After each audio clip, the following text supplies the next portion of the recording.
prepare aí na sua poltrona, porque o assunto de hoje no Gente.com é de arrepiar. Nós vamos falar de suspense, de sangue, de horror. Eu converso com o cineasta e diretor teatral Paulo Biscaia Filho, fundador da companhia Vigor Mortis. E pelo nome da companhia já dá para imaginar o que esse grande profissional tem levado aos palcos e às telas, permitindo que cada espetáculo ou exibição seja uma experiência única. Um prazer falar com você, Paulo. O prazer é todo meu, Mira. Aliás, Obrigado. você que é um mestre de levar susto, né? De dar susto nas pessoas. Não, no máximo eu sou mestre de ter feito mestrado, mas... Paulo, como é que você foi para essa área do filme de terror? Pois é, um monte de gente pergunta Teatro, isso, mas é natural, porque é onde eu consigo me expressar. Mas você já gostava quando menino? Porque você gostava de Gostava, quadrinhos, mas já gostava também do suspense, dos gostava, clássicos do claro. cinema de Os terror? filmes do Vincent Price, que passavam na televisão, né, aqueles filmes da década de 60, que nos anos 70, daí na minha infância, passavam na TV e ficava acordado até tarde para ver. Então sempre foi um estilo de linguagem, no cinema em geral, mas dentro do cinema, o suspense e o horror sempre foram os filmes que mais me empolgavam. Mas o que que fascinava? Aquele frio na barriga, aquela expectativa, o que que vai acontecer Acho que daqui a pouco? Porque é, tem uma magia nessa isso que história, você né? falou de o que vai acontecer daqui a pouco. Tem o John Carpenter, que é um cineasta de filmes de terror bem conhecido, né, fez o Halloween.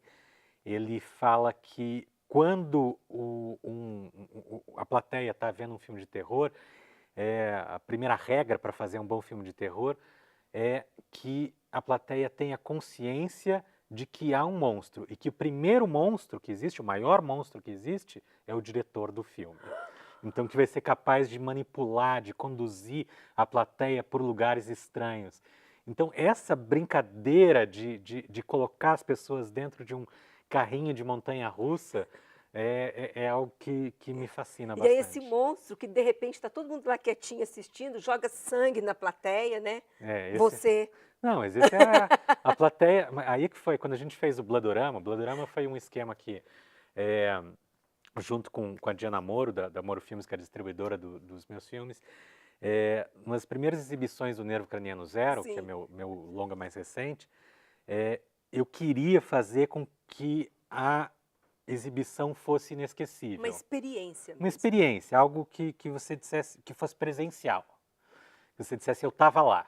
Porque senão hoje em dia ver um filme, uma coisa meio, você compra um Big Mac do lado de um ingresso, e daí dali a pouco já esqueceu do filme e tal. Não, fazer uma coisa que as pessoas vão se lembrar para sempre, dizer eu estava lá.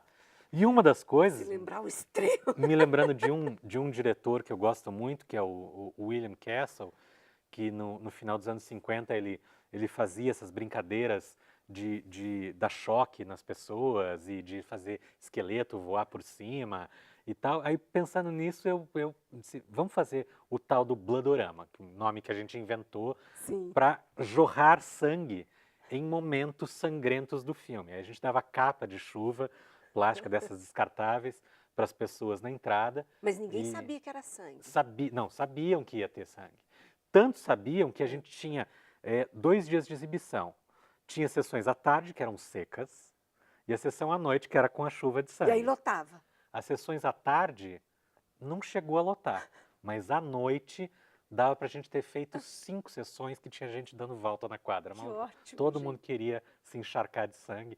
E foi uma delícia, porque depois no final todo mundo tirava foto, Instagram, essas coisas, tirando foto de que tá todo ensanguentado. Foi muito gostoso. Então, até vendo você contar isso com tanto entusiasmo, a impressão que a gente tem é que o filme de terror, o teatro de terror, enfim, ele é, acima de tudo, uma grande diversão, né, Paulo? Claro.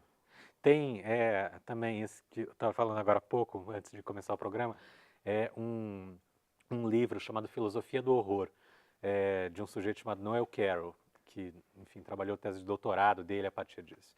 E o livro se chama Filosofia do Horror ou Paradoxos do Coração. E os paradoxos são os seguintes. Primeiro, se isso me faz mal, esse horror que eu estou vendo me faz mal, por que que eu estou gostando? Segundo paradoxo, se eu sei que isso é de mentira, por Por que que que eu que eu estou tô com medo acreditando? e Por que que eu estou acreditando? acreditando? Então essas brincadeiras Isso são aí boas. serve para mim, porque eu não tenho coragem de assistir, Paulo, nunca tive. Então, Por veja que que que tem gente que tem delícia. tanto pavor de filme de terror, sabendo que é mentira, que é uma montagem, que ninguém vai agarrar na sua Você falou perna? que você nunca viu O Exorcista, né? Não tive coragem. Quando eu comprei o DVD do Exorcista, há uns 10 anos atrás, a minha mulher também, a gente teve que ver O Exorcista assim, às 4 da tarde, e antes de ver o filme ainda vimos o making off, para ela ver que era tudo de mentirinha. Aí nós conseguimos ver o filme. Mas você já confessou que o Exorcista até hoje te assusta. Ele me incomoda ainda assim. Ele ainda me incomoda. É um filme de terror, é o único que ainda te incomoda? O que que você gosta de filme de terror? Olha, tem filmes que me incomodam, tem filmes que me perturbam. Tipo esse filme que teve uma grande polêmica 2 anos atrás, que é um filme sérvio, Terror Sem Limites, que é um filme violentíssimo, ele me deixou bastante Perturbado. me senti sujo quando eu terminei de ver o filme. Me senti imundo, foi um filme que me incomodou bastante.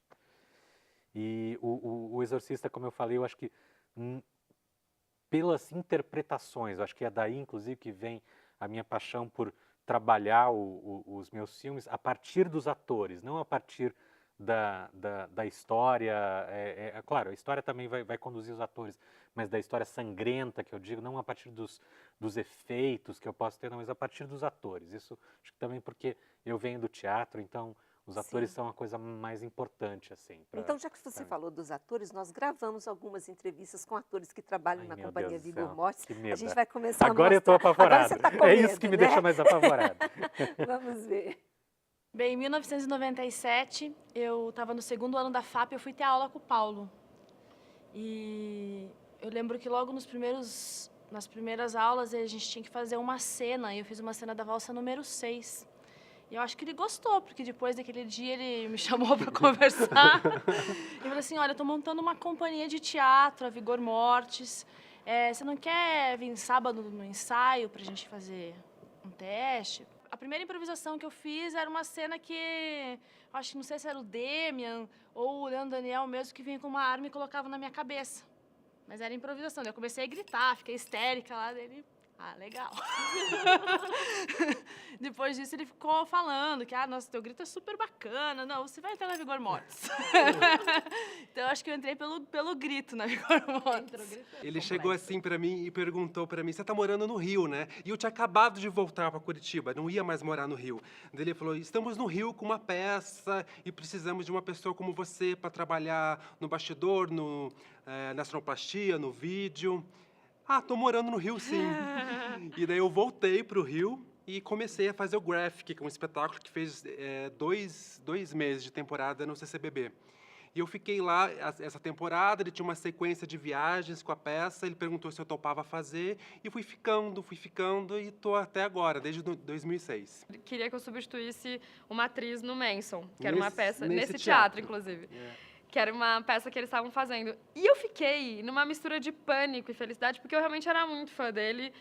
E, enfim, fiquei super feliz. E eu não falo nada de inglês. E a peça era toda em inglês. E eu falei, não, eu amaria fazer, mas eu não posso fazer porque a peça é em inglês. Eu não falo nada em inglês. Aí ele falou, Yara, o protagonista da peça, o menino que mais tem fala na peça, não fala inglês. Ele tá lá fazendo a peça. Não sei o quê. E a gente fez com 3 ensaios.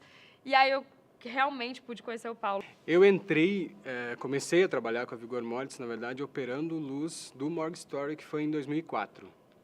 Eu não conhecia o Paulo, não conhecia ninguém da companhia, mas conhecia a Nádia Naira, que criou a luz do espetáculo e me chamou para operar. Então, na verdade, foi ela que me introduziu na Vigor Mortis e eles meio que me abraçaram, porque depois disso eu nunca mais parei. Então, são quase 10 anos trabalhando com eles.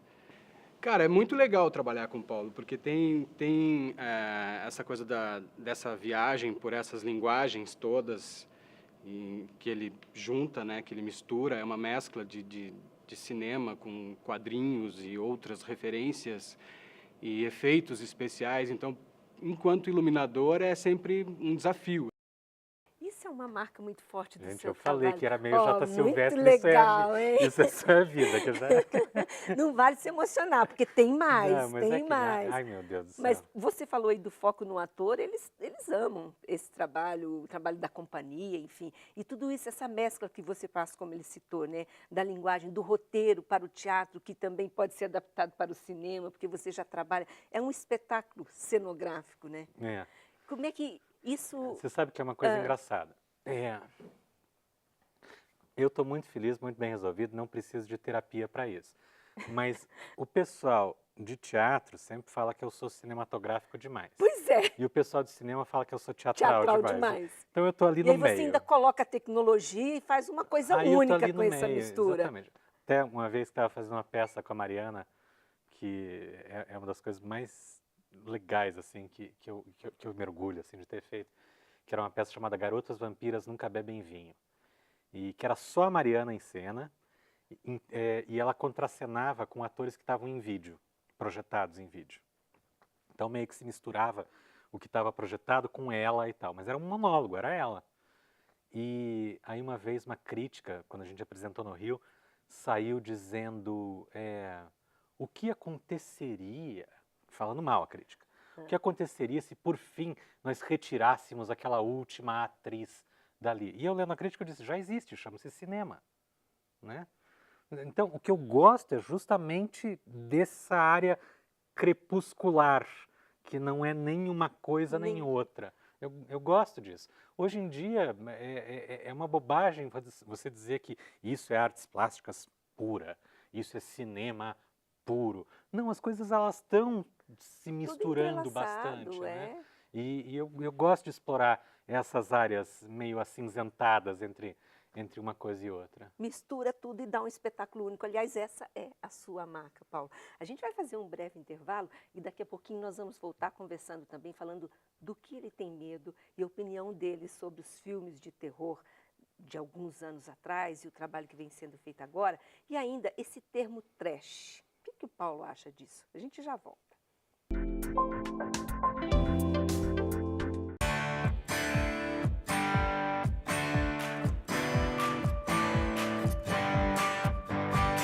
A gente não sabe qual vai ser a TV do futuro, mas sabe que a Copel vai estar lá. E com a nova usina Mauá, que tem capacidade de 363 megawatts, a Copel garante o fornecimento de energia para 1 milhão de paranaenses, além de gerar mais emprego e infraestrutura para o Estado crescer cada vez mais. Governo do Estado. Copel, pura energia.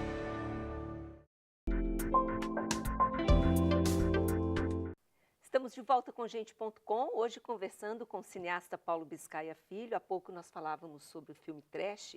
Costuma-se chamar esse tipo de cinema que você faz, Paulo, de filme trash. Agora, há muita controvérsia com relação a esse termo, porque ele também estaria associado de um modo pejorativo a um cinema que às vezes é um escracho ou não é bem feito, enfim. Algumas interpretações nesse sentido. Como é que você avalia isso? Eu já não sei mais o que quer dizer trash. Eu não me ofendo quando chamam meus filmes de trash. Eu até mesmo uso o termo trash, às vezes, para os meus próprios filmes. E o que você quer dizer Mas quando trash, você usa? Trash literalmente quer dizer lixo, né? Então, ele é usado pejorativamente como... Muita gente diz, não, trash é isso mesmo, é o lixo. Mas daí já entra na questão das subjetividades. Um filme que é lixo para uma pessoa vai ser... Eu, por exemplo, eu odeio Amélie Poulain, que todo mundo ama. Eu acho insuportável aquele filme. Você acha trash? Eu acho tão... Para mim, trash é Se Eu Fosse Você. São esses filminhos aí que querem fazer... como é o nome daquele? De pernas pro ar. Isso é trash. Ué, é super apelativo.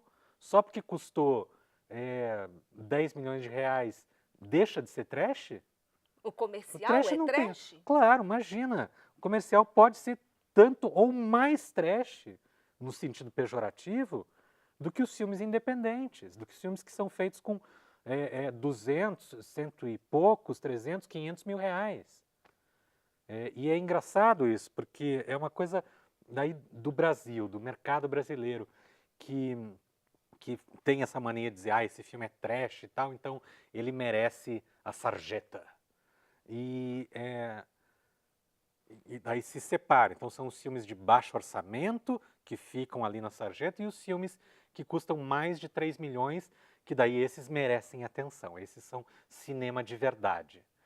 Pô, quando eu exibo meus filmes em festival nos Estados Unidos, eu tô do lado de filme que custou muito mais e outros que custaram muito menos do que os meus filmes, e a gente está concorrendo ali, sendo exibido de igual para igual. Não interessa. A obra é obra, não interessa quanto ela custou lá atrás. Óbvio que isso pode ser uma curiosidade para você ver de que maneira o filme foi feito, com os poucos recursos que teve, mas no final a obra é a obra. Não interessa se ela custou 10 milhões ou se ela custou 10 mil. Né? Você tem aí a franquia de outro filme que tem o seu poder de assustar, que é o Atividade Paranormal. O primeiro filme da Atividade Paranormal custou 14 mil dólares, uma coisa assim. E fez uma franquia de já 5 filmes que já renderam para mais de 1 bilhão no mundo todo. Independente da qualidade, alguns deles são bem ruins mesmo. Mas então é difícil você dizer, filme trash é filme de baixo orçamento? Sim e não. Quer dizer, filme mal feito? Sim e não. Quer dizer, filme que pretende ser mal feito, mas não é mal feito de propósito, como os meus. Eu gosto as interpretações dos meus filmes, eu gosto que elas sejam canastras, assumidamente canastras, né? Elas assumam o melodrama. Eu gostei da definição que um sujeito num festival em Washington deu para o Nervo Craniano Zero. Ele disse que era Almodóvar depois de fumar crack. Eu adorei.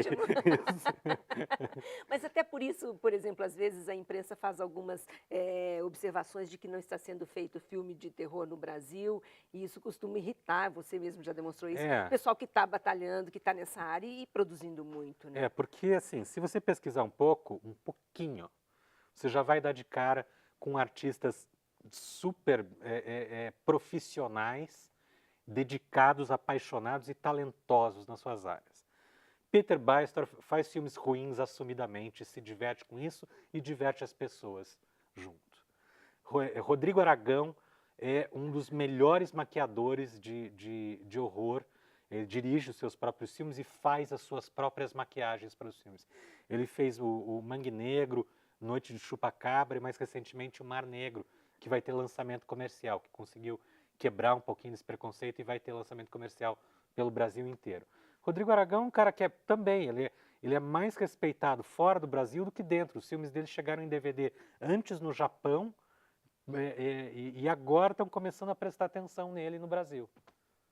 É dureza. A mesma coisa aconteceu com o nosso mestre Mojica. Sim. A última página da biografia do Mojica, escrita pelo André Barcinski e pela Iva Finotti, tem uma passagem que é muito dolorida. Engraçada, mas engraçada com dorzinha. Que fala que o Mojica ele recebeu homenagens no Japão, uma retrospectiva na Holanda, uma caixa de DVD nos Estados Unidos e voltou correndo para São Paulo para animar um bingo na Vila Mariana. Né? Então, é isso, ainda persiste esse preconceito. E quem vai ver os filmes perde o medo, porque perde o medo perde o preconceito. Perde o preconceito. Perde o medo. Mas passa medinho. Não, se diverte. Pelos meus filmes, eu prefiro que as pessoas se divirtam mais do que... o meu filme referência de terror, do que eu gosto de explorar, é o Evil Dead, Evil Dead 2, Uma Noite Alucinante, que brinca bastante com isso, com o exagero, com esse melodramático, com uma interpretação que parece antiquada. Eu gosto muito dessa linha, gosto de explorar isso. Agora, o filme de horror mesmo, aquele que, para você, assim, esse é bom, é o que deixa a coisa meio escondida, não mostra tudo. O que é um bom filme de horror, Paulo? Olha, é aquele que nos perturba de alguma forma, que vai fazer com que a gente durma de luz acesa. E tem alguns filmes, lembra quando eu vi Hellraiser 1? Ou não durma, ou não durma, dias. Não durma. Qual que você ia dizer? Hellraiser, Renascido do Inferno, a primeira vez que eu vi, noite inteira de luz acesa. Então, quem não viu ainda, Deus me livre. pode pegar. Adoro. A gente vai para o último intervalo, daqui a pouquinho voltamos, continuando essa conversa aqui com o Paulo Biscaia Filho.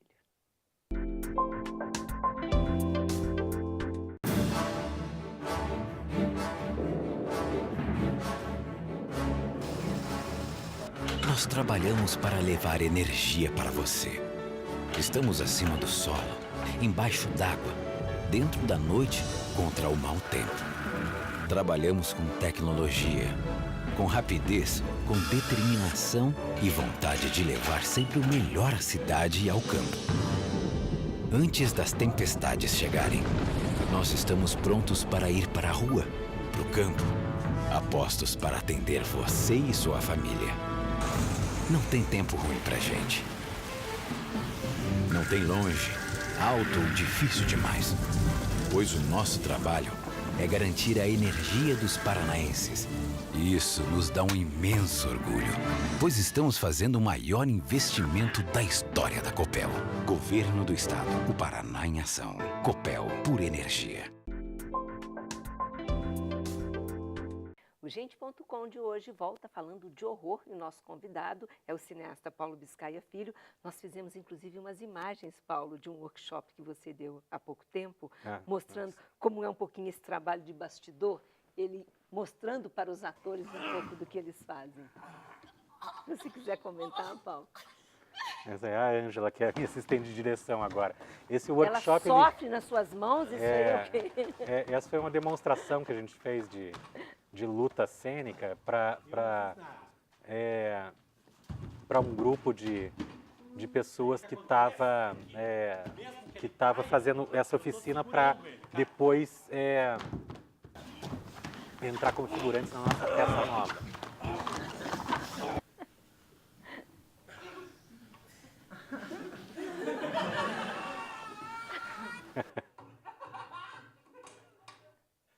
Muito bom. Enfim, daí eles estavam eles fizeram o seu próprio sangue, era o primeiro contato que eles estavam tendo com Quando o a gente sangue. fala, então, sobre o horror, produções que são feitas fora do Brasil, aqui, qual que é a nossa pegada, o sobrenatural, que tem a marca do nosso povo? Eu não sei dizer, e eu até acho legal que eu não saiba dizer isso, porque nosso povo é muito plural.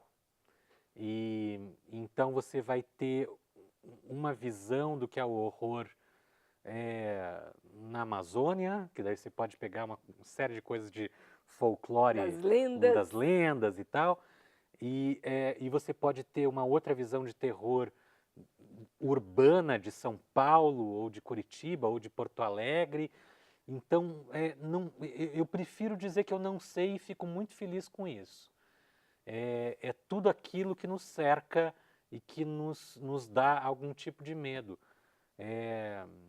Mas a nossa religiosidade influencia Sim, muito, sem porque o dúvida. brasileiro Quando você trabalha daí com elementos cristãos, né, católicos ou cristãos em geral, né, e você está assustando um pouco mais. No filme do Rodrigo Aragão, O Mar Negro, tem um monte de zumbi cortando cabeça, arrancando o olho, tudo, mas tem um momento onde aparece o capeta e aquele é onde o bicho pega, ali.